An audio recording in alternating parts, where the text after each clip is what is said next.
بسم الله الرحمن الرحيم إن الذين سبقت لهم من الحسنى أولئك عنها مبعدون صدق الله مولانا العظيم وصدق رسوله النبي الحبيب الكريم ونحن على ذلك لمن الشاهدين والشاكرين رب صل وسلم وبارك صلوا عليه। উপস্থিত সম্মানিত মুসল্লিন ইকরাম, পর্দা নশীন পর্দা আড়ালের মা বোনেরা, আসসালামু আলাইকুম ওয়া রাহমাতুল্লাহি ওয়া বারাকাতুহু। আমি গুনাহগার আপনাদের শুকর আদায় করি যারা উপস্থিত হয়েছেন এবং যারা উপস্থিত হবেন। আল্লাহ পাক আমাদের এই সব আশা বসাকে কবুল করুক, সকলে বলি আমিন। শাবান মাসের আখেরি জুমায় আশার বসার তৌফিক দান করেছেন, সেই মনিবের দরবারে উচ্চ আওয়াজে একবার শুকর আদায় করি, বলি আলহামদুলিল্লাহ। আজ শাবান মাসের 24 তারিখ, আগামী জুমায় ইনশাআল্লাহ আমরা রমজান মাস আমাদের মাঝে চলে আসবে। আল্লাহ পাক আমাদের সকলকে রমজান মাস পর্যন্ত আসার হায়াত দান করুক, সকল বলি আমিন। সাথে সাথে রাসূল খুদা সাল্লাল্লাহু তাআলা আলাইহি ওয়াসাল্লাম নুরানি কদম মুবারকে হাজার হাজার মাইল দূর থেকে সালাতু সালাম পাঠাই।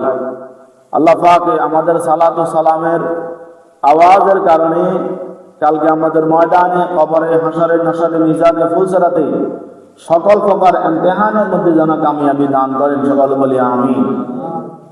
সম্মানিত প্যারা হাজরিন, রজব মাস হচ্ছে সারা রোপণের মাস, আর শাবান মাস হচ্ছে ওই সারার মধ্যে পানি দেওয়ার মাস, সেচ দেওয়ার মাস, এবং রমজান মাস হচ্ছে ওই ফসল থেকে ফল ফলাদি এবং বিভিন্ন রিজিক আমরা আহরণ করার মাস, তোলার মাস আর কি। সুতরাং আমরা রমজান মাস পর্যন্ত আসার জন্য আল্লাহ দরবার দোয়া করব। আল্লাহুম্মা বারিক লানা ফি রজব ওয়া শাবান ওয়া বাল্লিগনা রমাদান। এই শাবান মাসে আল্লাহ পাক আমাদের অসংখ্য নিয়ামত দান করেছেন, আমরা নিয়ামত পেয়ে খুশি। সবাই জন্য নিয়ামতের শুকরিয়া আদায় করি, বলি আলহামদুলিল্লাহ। সাথে সাথে রমজান মাস যেহেতু আসতেছে, রমজান মাসের আগে আগে আমাদের কিছু প্রস্তুতি গ্রহণ করা দরকার। কি গ্রহণ করা দরকার? প্রস্তুতি। রমজান মাস আসতেছে, আমাদেরকে প্রস্তুতি গ্রহণ করতে হবে কিভাবে রমজান মাসে আমাদের ইবাদত বৃদ্ধি করা যায়, কিভাবে আমরা ইবাদত বাড়াবো, কিভাবে রমজান মাস আমাদের অতিবাহিত করব প্রথম রমজান থেকে শেষ রমজান পর্যন্ত। এই জন্য আমাদেরকে প্রস্তুতি গ্রহণ করতে হবে, ঠিক কিনা বলেন? রমজান মাস আল্লাহ কেন দিয়েছে আমাদেরকে বলেন তো? কি ব্যবসা বাণিজ্য করার জন্য? রোজা রোজার বেশি বেশি করার জন্য? আয়াস ফুর্তি করার জন্য? দুনিয়া নিয়ে ব্যস্ত থাকার জন্য? না, রমজান মাস দিয়েছেন একমাত্র আল্লাহ আমাদেরকে ইবাদত করার জন্য। ইবাদতের একটা সুযোগ আমাদেরকে দিয়েছেন, তারাই ভাগ্যবান যারা রমজান মাস পাবে।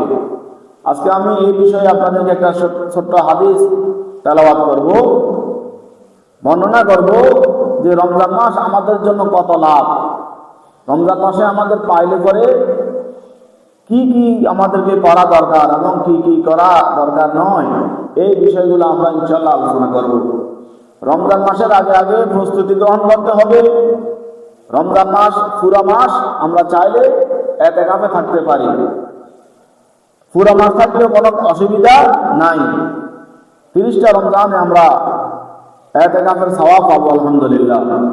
আর যারা রমজান মাসের শেষ দশকে, যেহেতু আল্লাহ তাআলার রাসূল ওই লাইলাতুল কদর খোঁজ করার জন্য বলছে, সেই জন্য শেষ দশকে ইতিকাফ থাকার কথা নিয়ে আছে। সুতরাং আমরা ইতিকাফের নিয়তেও আমরা ইবাদত বন্দেগী করব এবং রমজানের আগে প্রস্তুতি গ্রহণ করব। সম্মানিত প্যারা হাজরিন, আমাদের দেশে কিন্তু রমজান মাসে আসলে উল্টা হয়ে যায়। অন্য অন্য দেশে আমি তো যাই নাই, হাজী সাহেবেরা বিভিন্ন বিদেশিরা আসতে পরে দেখতে পাই, বুঝে আমাদেরকে ওনারা বলেন যে রমজান মাস আসলে নাকি দ্রব্যমূল্যের দাম কমিয়ে দেন, মানুষের হাতের নাগালে করে দেন, যাতে গরিব দুঃখী, সচ্ছল অসচ্ছল সবাই যেন খেতে পারে, স্বাচ্ছন্দ্যে ইবাদত বন্দেগী করতে পারে। কিন্তু যেটা নিষেধ সেটা আমাদের বাংলাদেশে একমাত্র, সেটা হলো গুদামজাত করা।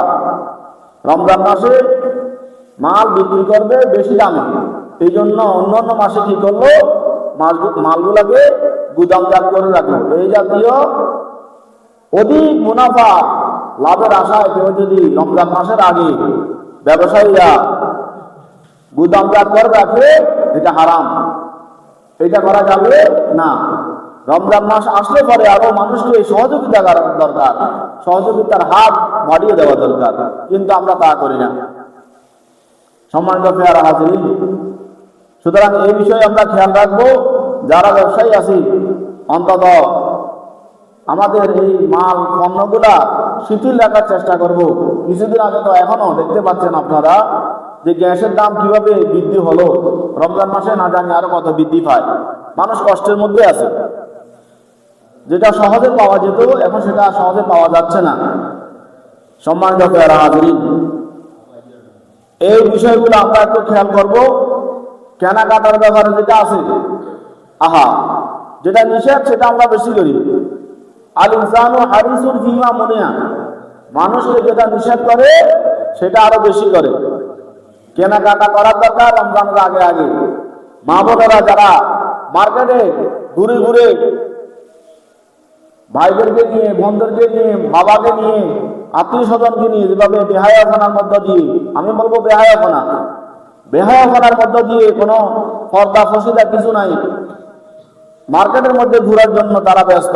নাউজুবিল্লাহ। রমজান মাস কিন্তু মার্কেটে এভাবে ঘোরাফেরা করার জন্য আল্লাহ নাজিল করেন নাই।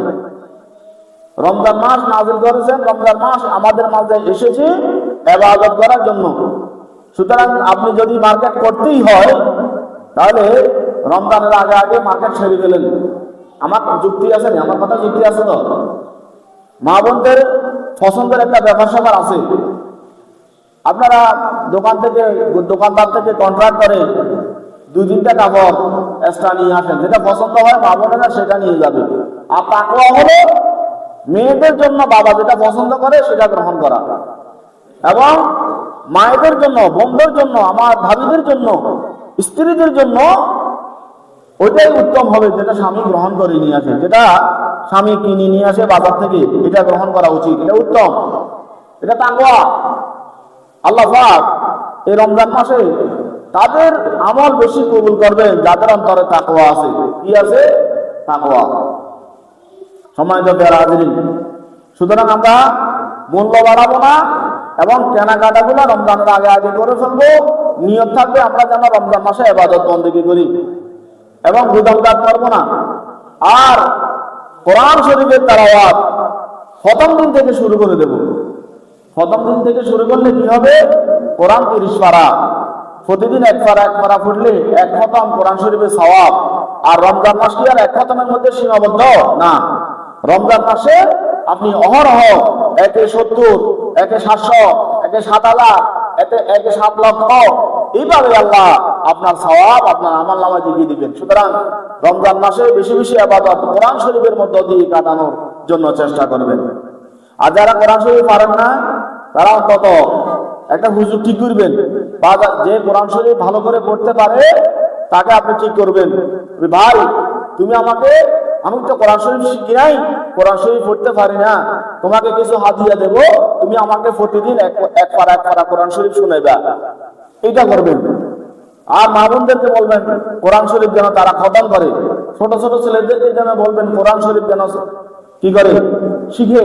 কোরআন শরীফ শুধু পড়লে হবে না, কোরআন শরীফ আল্লাহকে কিয়ামতের ময়দানে দায়ী করবেন তাদের ব্যাপারে যারা কোরআন শরীফ শুদ্ধ করে না, অশুদ্ধ করে, ভুল কোরআন শরীফ পড়ে, ভুল কোরআন শরীফ তেলাওয়াত করে, নিজের জীবনটাকে রঙে রঙিন করেছে দুনিয়ার রং দিয়ে, কিন্তু আখিরাতের রং দিয়ে নয়, কোরআনের রং দিয়ে নয়, আল্লাহর রঙে রঙ্গিত হয় না। আল্লাহ বলছেন সিবগাতাল্লাহি ওয়া মান আহসানু মিনাল্লাহি সিবগা, তোমরা আমার রঙে রঙ্গিত হও। তার মানে কি? তাকওয়া। আল্লাহকে ভয় করে, আল্লাহকে ভালোবেসে, আল্লাহকে অন্তরের মধ্যে খুব ডর রেখে ইবাদত বন্দেগী করো। কেননা আল্লাহ মানুষের আর কিছু চায় না, শুধুমাত্র তাকওয়া আছে কিনা, আল্লাহ ভীতি আছে কিনা, প্রভু ভীতি তার মাঝে আছে কিনা এটা দেখে। সুতরাং আমি বলবো, আপনারা যারা রমজানের প্রস্তুতি নিতে চাচ্ছেন, আমার এই কথাগুলো ভালো করে শুনবেন।